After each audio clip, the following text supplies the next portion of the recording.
Welcome to Tuesday, May 12th. Your day weather podcast is going to be talking about mild weather coming with off and on showers and thunderstorms for this region as we go through the next several days.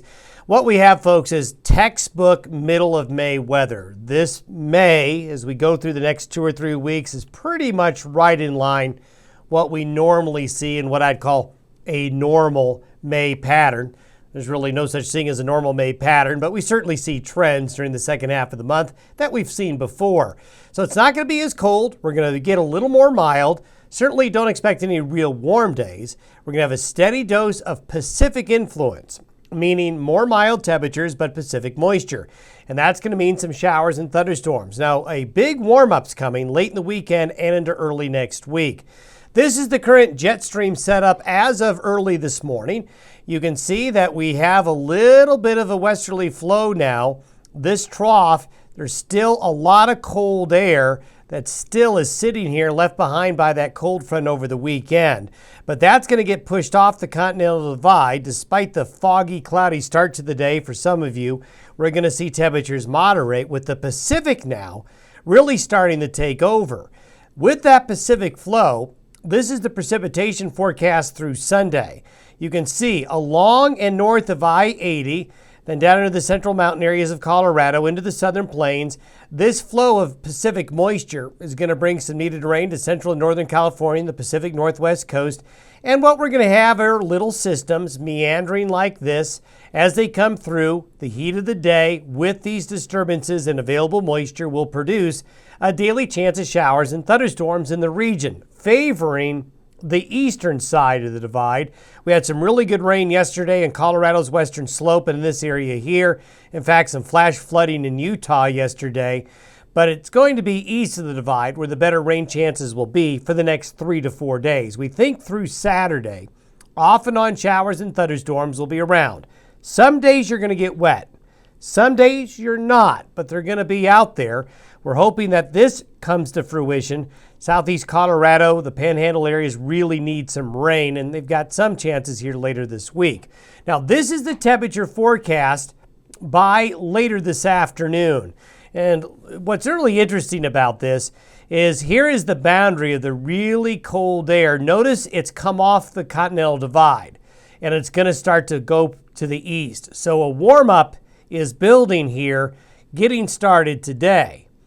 The westerly flow with the jet stream, this is for Thursday, continues to show that westerly flow. We have these little disturbances, a little low there, lots of little pieces of energy coming on through, and that's what will bring the showers and thunderstorms. By Sunday, this is by this coming Sunday, the pattern becomes more amplified, and the upper level winds, look where they're coming from.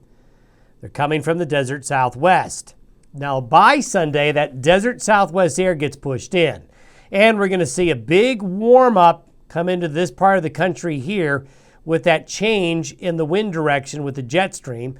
The cold air gets locked up into Canada with really nowhere to go for a while. Notice how much smaller this area green and blue is compared to where it was a week ago.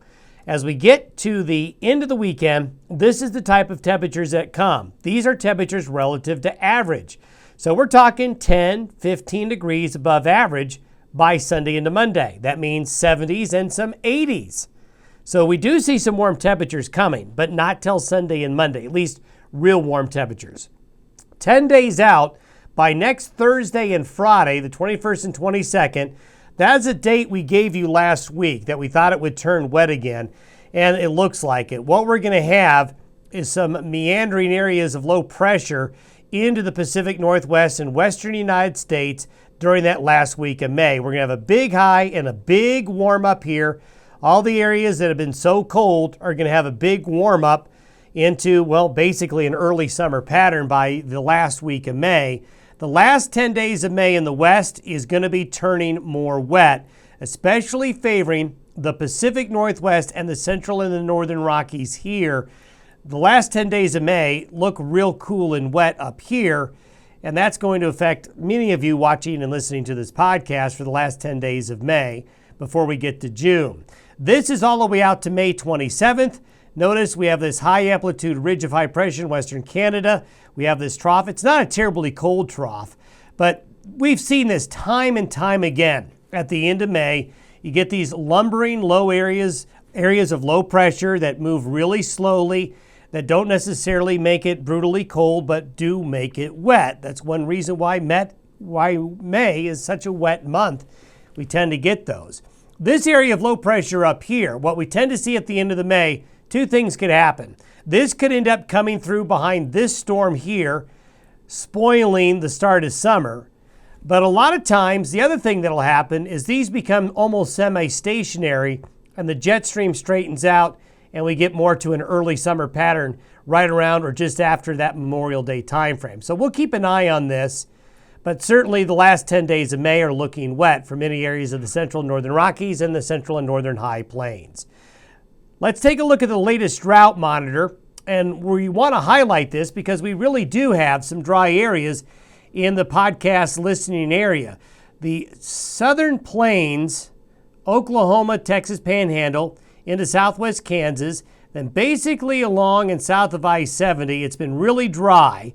The Four Corners region got really dry last year, but look at southern Colorado. Really, really dry in this area here, and unfortunately, this is a telltale signature when we start to see a La Nina. When we get a La Nina, these areas are the first to show the dryness, going back into central and southern areas of California.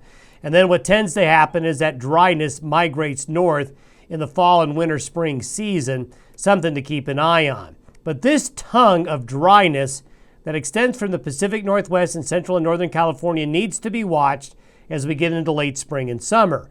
The northern and central Rockies and the northern and central plains, look at all of the white. The white means near normal or above normal soil moisture. Yellow means it's a little dry, but no drought conditions yet. This is the area that's likely going to be the most wet late May into early June. With these areas, maybe not as wet, although I do see some coming. And that's something we'll keep an eye on in the coming weeks ahead. Thanks for listening and watching the Day Weather Podcast. We'll talk to you on Wednesday. Have a good Tuesday.